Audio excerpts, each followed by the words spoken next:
final. Yeah, I mean, this was just a rock fight. It was a hard-fought game. It was very physical on both sides. We were physical. They were physical. There was a lot of emotion, in the game, and that's how the tournament is. And so we have to be prepared for that. Certainly tomorrow. And obviously, last season we were in the same position, going into the final, and a lot of these guys are back.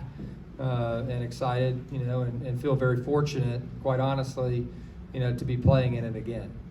But we learn from every game, I guess, is the short answer. I don't think there's anything in particular. Certainly, from a defensive rebounding perspective, we can't afford to have another night like that. And then offensively, we've got to move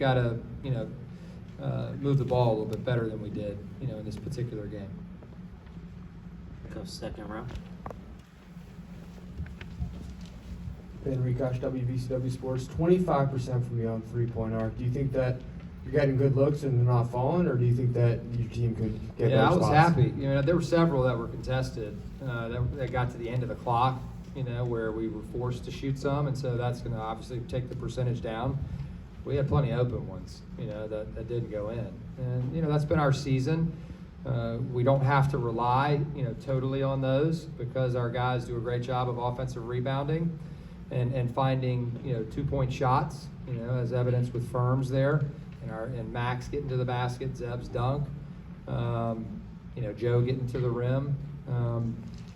Jack certainly, does that, as well. So it's not something that we can worry about. We have to just continue to shoot the shots that we shoot, that are our shots, that we're going to live with.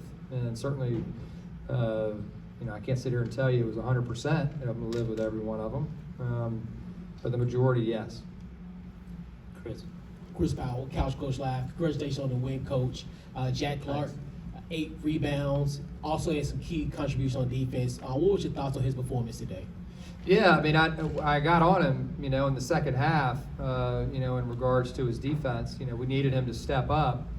And the first time that I took him out of the game in the second half, and he'd gone over a ball screen that, we wanted him to go under. And Jack's really responsive, and he understood, what we needed him to do, and certainly finished down the stretch in a really positive way.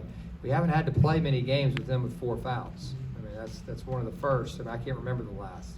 Maybe at New Mexico, maybe at Loyola Chicago. I don't really remember, another one in conference where, he was having to sit down for a little bit, in that type of foul trouble. And so, like Zeb mentioned, other guys stepped up, in that moment. I thought Michael gave us some good minutes. Brandon certainly did.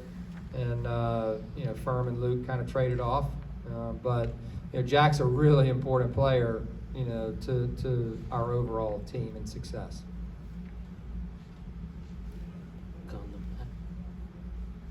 John Titel from Hoops HD. I guess I have to be the guy to ask about the bubble. If you lose tomorrow, do you have any doubt that you're one of the 68 best teams in the country? Yeah, again, I have no idea. I don't know. We'll go to Dave standing up. Dave Preston, WTOP here in Washington. It felt like Siegel Center North this afternoon. Could you address the way that your fan base traveled today? Yeah, I mean, I said it in the post game. It felt like a home game for sure, and it was. Because our fans are the best. They travel, and they're really loud, and they certainly get our guys enthused and energized. And we're very fortunate. We're very, very fortunate. Take one last one from Zach. Zach Joaquin, Richmond Times-Dispatch. Coach, do you feel like there's some hunger left over from last year, getting to the A-10 title game and falling one step short to be able to close it out this time? Yeah, I mean, definitely. For the guys in the locker room that were there last year and the confetti falling and all that twice on us, that certainly stings. But that game has nothing to do with this game. That's going to happen. It's all about what's happened for this particular team this season. Playing the way that just because we, feel bad about that game, that's not going to win it for us. We have to execute. We have to do the things that we've done all year, game in and game out, to put ourselves in a really good position. Okay, thank you, Coach.